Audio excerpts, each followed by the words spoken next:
Kaixo, ongi etorria, segidak aztertzen hasiko gera. Eta hortarako adibide batzuk daude hemen. Lehenengoa, 1, 4, 7, 10, 13 hori segida bat da. Eta jakin beharko genuke adibidez, nola osatzen da gai bakoitza, ezta? Aurrekoari zer egin behar zaio. Ikusten duzun bezala, batetik laura zer egin dugu. Edo gehiru, edo bider lau. Eta hemendik onera, bider lau ez du balio.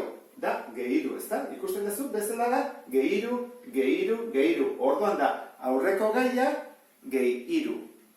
Orduan jarriko genuke, gai bakoitza, aurreko gaia, hiru dela. Zer izango litzake hurrengoa? 13 gehiru, 16. Hiru delako. Bigarren honetan, 1, 10, 100, 1000, zer izango litzake hurrengoa? 0 bat gehiago ez da, ikusten ez du bezala, hemen dago 0 bat, 2 0, 3 0, hurrengo izango litzateke, 4 0-kin, 10.000. Nola lortzen da, gai batetik bestera pasatzea?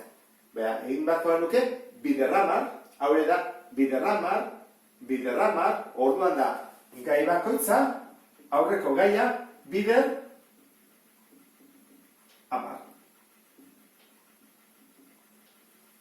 Horrelako segidei, egiten diogunean beti zenbaki bera batu, adibidez, hemen bezala gehiru, edo izan daiteke gehi 10, edo gehi -2, esaten zaie progresio aritmetikoak.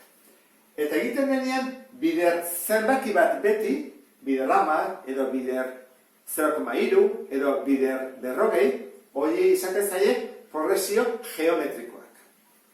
Hemen ditugu beste bi. Asmatzen dugun nola osatzen den hurrengo gaia. Begira. 0, 1, 2, 3, 5, 8, 13, zein da hurrengoa? 21. Badakizu nola lortu den? Aurreko bi gaiak batuta. Begira. 0 gehi bat, 1. 1 gehi bat, 2. 1 gehi 2, 3. 2 gehi 3, 5. 3 gehi 5, 8. 5 gehi 8, 13, eta hurrengoa da 8 gehi 13. 21, eta horrela ingo genuke. Orduan, eraketa araua izango litzake gai bakoitza aurreko bi gaien batura. Biak batutzen baitut, hurrengoa jakingo dugu. Segida honi Fibonacciren segida ere deitzen zaio. Hurrengo segida, 2, 5, 10, 17, 26, zen da hurrengo gaia? Eraketa araua behar dugu. Hortarako, eta ez baduzu asmatu zein den hurrengoa, honekin baldia bertezke. Hau da, gaia. Lehenengo gaia, bigarren gaia, hirugarren gaia, laugarren gaia, bosgarren gaia. Haren azpian jartzen den zenbaki hori da zer posizio duen segidan. Hau da, bosgarren posizioan dagona, hau da, hirugarren posizioan dagona. Eta hau da, gaia. Egin dezakegu horrela. Honen, karratua zein da? 1 bider bat, 1 gehi bat. Biren karratua, 2 bider 2, 4 gehi bat. 3 bider 3, 9 gehi bat. 4 bider 4, 16, 17.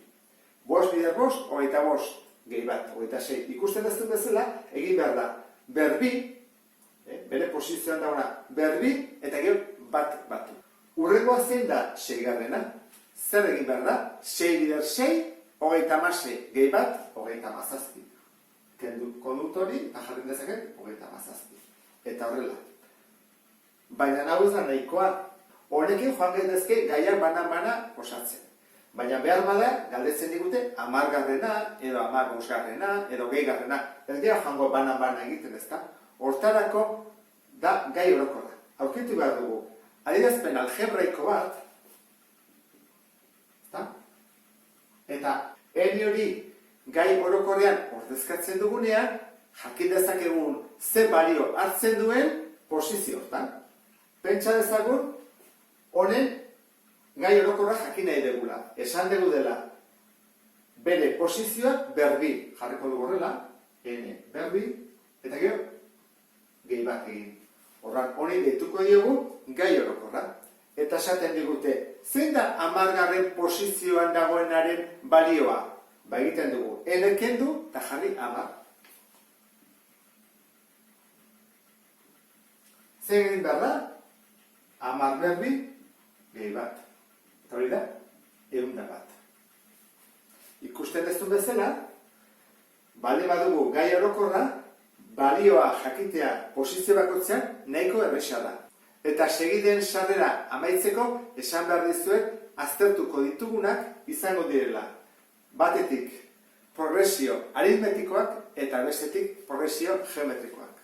Beste bat arte, agur?